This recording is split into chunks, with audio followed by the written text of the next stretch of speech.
All right, what's going on YouTube? This is Not So Simple Garage here. Today we're going to be taking on a new project. It's going to be 2003 Forester X, so the 2.5 liter single overhead cam. It has a no start issue. I'm pretty sure I hope I know exactly what's going on. I bought it for pretty cheap. And the intention is to fix it up a little bit and flip it. I mean, it's a pretty clean car otherwise, so I think it'll be pretty easy to do. It looks like I'm going to be doing head gasket and timing belt on it. So I'll do a full video on the teardown and the rebuild of that. It's pretty simple, especially being a single overhead cam. I'm used to dual overhead cams in the WRXs and STIs. So yeah, hope you guys enjoyed the video. We're going to go pick it up here in a little bit.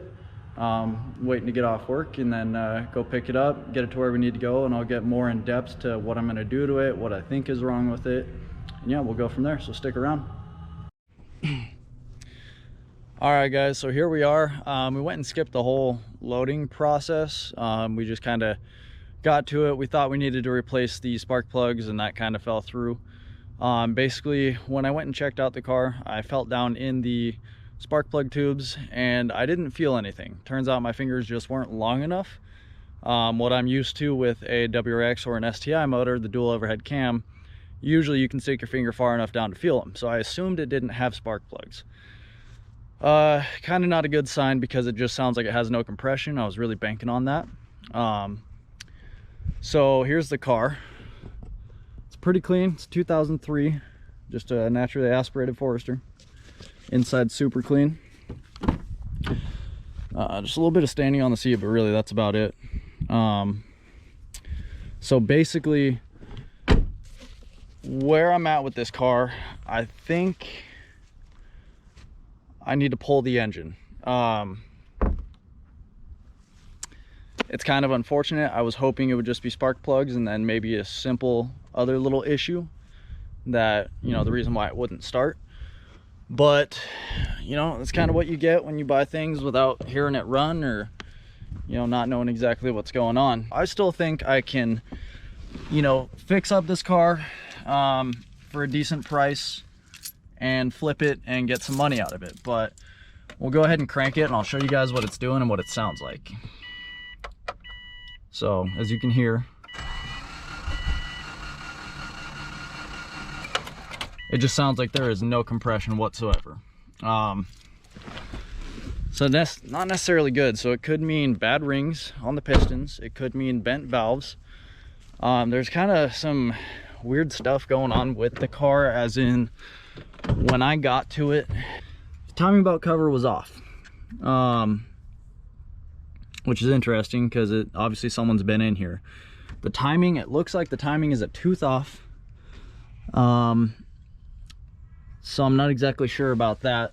You know, that could be it, and it could have bent valves. It could have jumped timing, bent valves. Timing belt is super loose. So yeah, it's going to be a mystery what's going on here. I'm going to compression test it, see what I get there. Depending on what happens with that, if I'm getting low compression, I'm going to add oil into the cylinders, and if the pressure goes up when I add that oil, that means your rings are bad. If nothing happens, then it's just your valves basically. I'm actually kind of excited. It's going to be a whole build series, so if you guys like working on Subarus, if you want to learn how to work on Subarus, I'm no master mechanic by any means, but I have rebuilt a couple of Subaru engines successfully. It can be a massive pain, but there's just little things you got to do right and pay attention to. Take your time with it, don't rush it, and basically anyone can do it.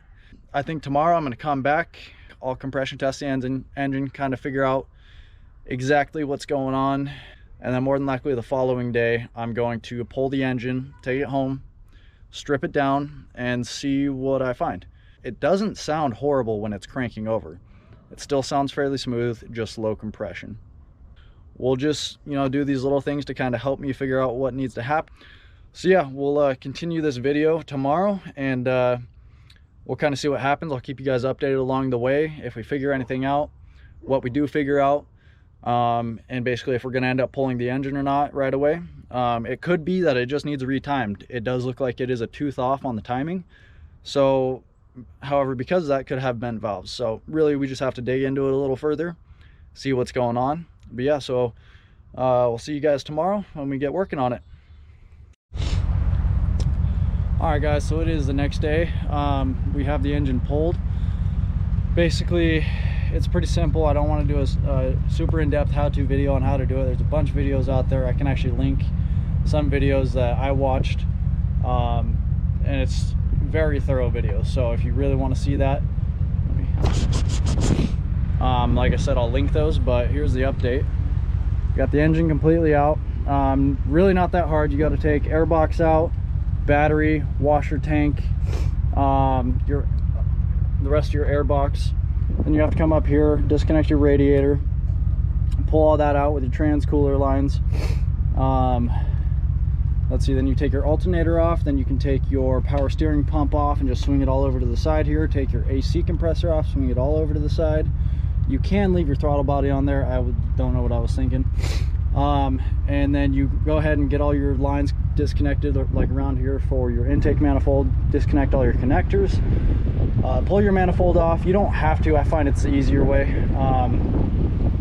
You kind of trade certain steps for other steps. And then you go underneath, you disconnect your exhaust manifold. There's 3 bolts underneath. It'll drop down a good ways. You come around here, you can do most of them from the top. Disconnect your bell housing bolts. You can get them from the top once you get your starter out, most of them, because you have your CV axles in the way there. And then your engine mount bolts that go in those slots right there. There's probably a couple little things that I'm missing, but that's just a really quick rundown. So it's really not that hard. Where you run into difficulties is if you're doing it on soft ground and you can't jack the car up really high, and then it's just not comfortable being under there wrenching on stuff. So if you have a lift, it's going to go way easier for you. But like you can see, you can do it. You know, this is exactly where we pulled it. Truck's right there, engine is right there. So we got it out. We're gonna get this all loaded up. It's starting to rain and we're gonna get the hell out of here. So I'm gonna go back to the house. I'm gonna start tearing into this engine, and I will do a more in-depth tear down and rebuild on that, just because I've never done one of these specific engines. I've done the dual overhead cams for WRXs. I haven't done an STI one yet, not in depth, but so yeah, stick around to see that, and we'll next clip you'll see, we'll be tearing it down. Alrighty guys, so here we are. We've got the engine at the house. Got it on the engine stand, as you can see here. Got the garage all cleaned up, nice and organized, so ready to start working on it. So this is basically, I haven't taken anything off. This is how it came. This is how the engine was in the car. Normally you'd have a timing belt on here. The people before me had already taken that off, so I'm not exactly sure what they thought was wrong with it. It's not timing. Basically I don't know about the exhaust valves, but I have every intake valve open.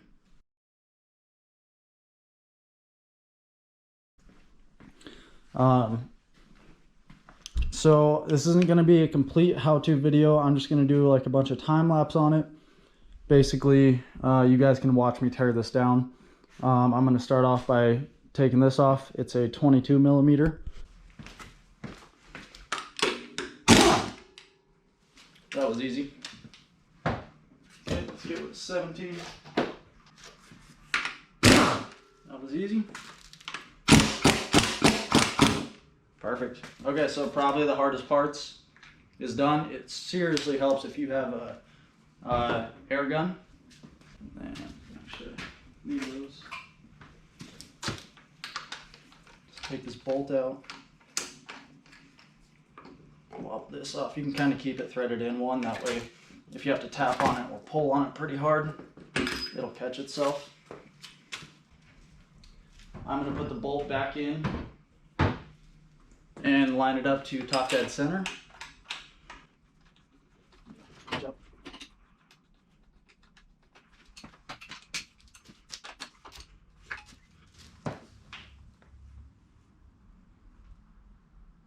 Okay. So there's one timing mark on the pulley here. I'll kind of angle this towards you guys so you can see a little bit better. There's one timing mark on the crankshaft sprocket here. There's a timing mark here that lines up. This one's right there. So we actually might be a tooth off on the timing. It's kind of hard to tell. Yeah, I believe we are a tooth off, but I also have some components already taken off here, so it's kind of hard to say, you know, what's what, because as I pull that, now we're on there, and we still might be a tooth off on the passenger side head. So I'm gonna go ahead and take the tensioner off. That's a 14, I believe.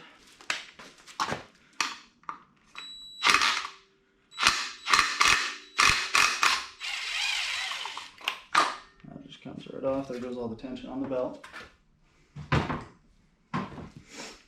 Take the rest of the pulleys off. You do want to save the bolts for these when you can, because it does not, the new timing belt kit does not come with new bolts. So I'm going to need a little breaker bar for that one. There we go.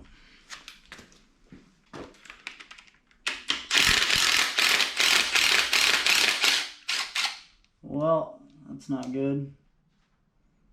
I think that was just because of Loctite. I think the threads are all right. Worst case scenario, I'm getting a new water pump. That one's a part of the water pump, so not that big of a deal. You just want to make sure your bolt's not messed up when you go to thread it into your new threads. You definitely want to do the water pump. I like to do the oil pump at the same time, just to ensure that ideally there's no other failures. Okay, so we got these cracked loose. So we'll take off the cam gears. I'm just dropping everything today.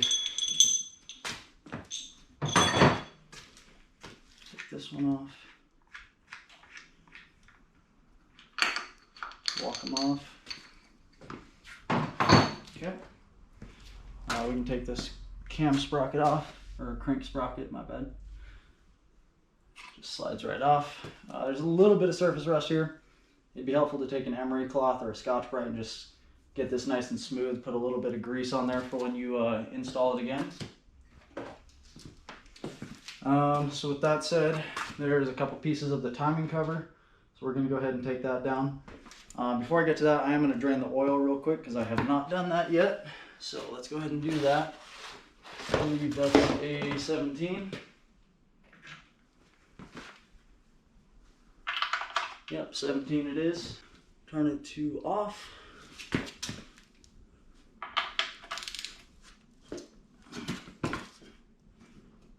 we go.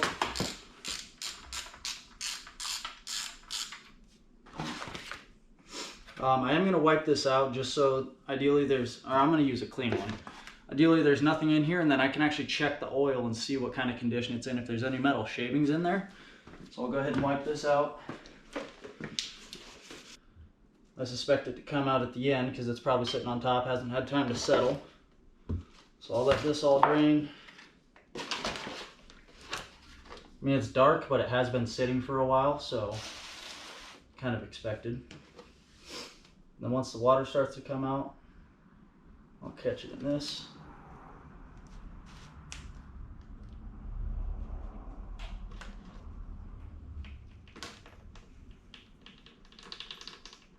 Doesn't look like any water's coming out, so I must not have got that much in there, which means, hopefully that means the piston rings are good and was able to keep the water out of it. I'm not completely tearing this down, but you know, I'll make sure that's not going to damage the motor in any way. So I'll go ahead and crank off my oil filter. Well, whoever put that on last cranked it down pretty hard. Just like that. Over here making a mess. Wow. I like to try and stay as clean as I possibly can throughout this whole process. That's about all I need out. Take the drain plug, throw it back in. Let's see. There is crush washers that sit on this, which this one does have it. But there's crush washers that you replace every time you do an oil change. And if you don't, you'll have an oil leak from the drain plug. So you definitely want to make sure to do that. Okay. Just for now, I'm actually going to put that oil filter back on, just so it stops dripping. Because I'm ready to have there not be a mess.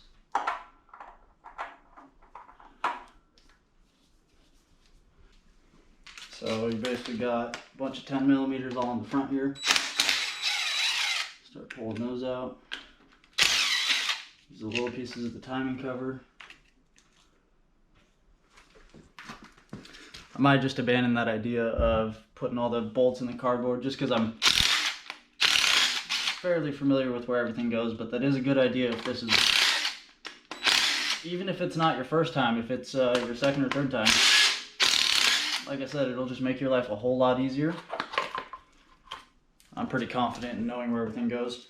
There are seals on these plastic pieces that you can replace. My new gasket kit did come with them, so we'll check those out when that time comes.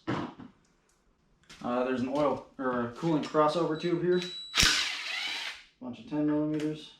Yeah, we'll go ahead and pull these. I don't think you absolutely have to, but it will make your life a little bit easier when it comes to pulling the heads and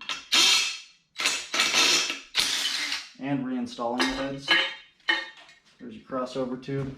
Make sure it's got nothing in it. Looks like we got 1, 2, 3, 4 10s, 5 in the middle. Those are not tight at all.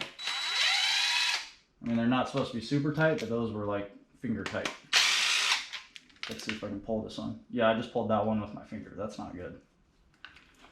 So I'm not sure what happened to this motor, but we're kind of about to find out. All right. A little bit of oil is going to come out, so just be ready for that. You got your valve cover gaskets. You got your spark plug tube seals. All these are super loose. Like way far out than the valve lash should be. Okay.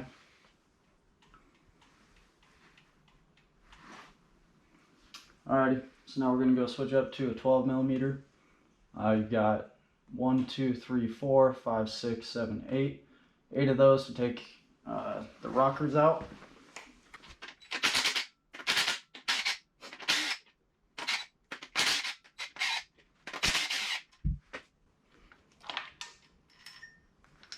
Okay, now just keep these in order. So this is where you can see here, I've got that right there. So I'm going to go over to this. This is the driver's side head, or what would technically be the left side, because it's the driver's side of the engine. So I'm going to write on top here, driver's side top, and then bottom.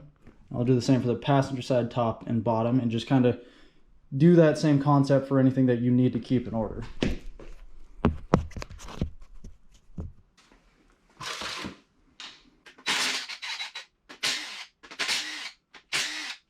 Okay, this one's ready to come out.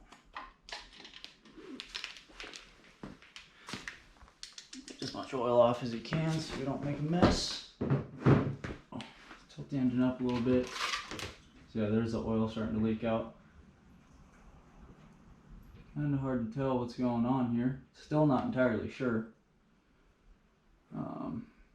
You can see from the intake ports that the exhaust or the intake valves are just super far open, which is not normal.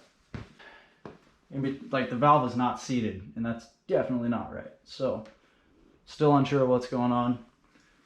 There are a couple other little things to unbolt to basically make sure this head detaches from the block clean. There's a 10 millimeter holding this oil dipstick tube on. When it comes to Subaru engines, these are about as simple as these engines get. More difficult ones are like EJ205s, 207s, EJ257s, 255s. That's basically the WRX and the STI motors. So let's go ahead and crack these head bolts. Now you're gonna want a big old breaker bar. It's a 1/2 inch. These are, I believe, 14 millimeter, 12 point sockets. Yep. And we're gonna want 1/2 inch. All right, so I got a shorty, 12 point, 14 millimeter, 1/2 inch drive. There are 6 head bolts. These are torque to yield, which means you cannot reuse these head bolts. So once you get them out, you can basically just throw them away. Don't ever reuse them. I've blown a head gasket very prematurely because of that. You're actually supposed to work your way out from the middle. So crack them loose. Get them to where they'll spin freely, and then you can run them out with impact afterwards.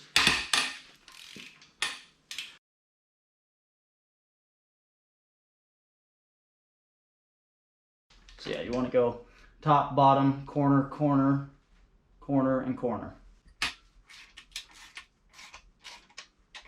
I think these are torqued at like 80 or 90 foot-pounds, which seems a little light, but then again, I'm used to WRX and STI heads, which this has no boost going through this engine. Those do have a lot of boost. So that's why they probably require a bigger torque. Okay, so get your, you can use just a regular DeWalt or Milwaukee impact. I'm just going to use the air gun because it's right here. It doesn't fall off. I mean, it is sitting on a couple of dowel pins, but you just want to be careful.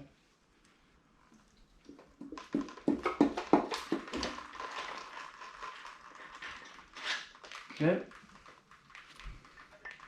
All right. So, this is what I'm seeing here. I haven't touched that valve, but it's clearly super messed up. Those are the intake valves. We got the same thing on the exhaust valves. I shouldn't be able to put anything, like those should be fully sealed. And that's the same on each one. Crankshaft spins. Looking at it, it doesn't look like there's any major scoring or anything. It actually looks like it's in fairly good shape, which is nice. You can see the contact patch here, that it's like the stripes in the middle. That's where it contacts, right in the middle there. Every revolution. Then you just kind of want to go through and look for cracks, see if there's anything really bad that happened. What I'm expecting to end up doing to this is entirely new valve train other than springs and retainers. So that's going to be valve seats or valve seals, new valves. So basically 16 new valves. So I'm going to go ahead and have the machine shop do all this because the heads are getting sent off to them anyways. I think we're looking pretty good. Let me see here. I'll grab a flashlight. We can look at the pistons. So let's go ahead and see. And what we're looking for, we're just kind of looking to see if the valve's contacted anywhere. Which it doesn't look like there's anything crazy. There's a tiny bit of water in there. But really, like, not too bad. Because these indents are there from the factory in the pistons. I'm not really seeing where the valves contacted. I still don't know why these bent, those valves. I don't know why they bent the way they did. But this whole thing has been a mystery. So obviously I did a compression test that had absolutely zero compression. And that would be why, because if your valves aren't sealing, you're not going to have any sort of compression. Like, the gauge wasn't even bouncing the slightest bit. So like, I was kind of worried. I was worried that my piston rings were shot, which I don't think that's the case. The fact that this sealed the water out from getting in, that right here, that tells me that the seals are hopefully pretty decent. So before we get to the other side, because it's the same exact thing, it's very self-explanatory,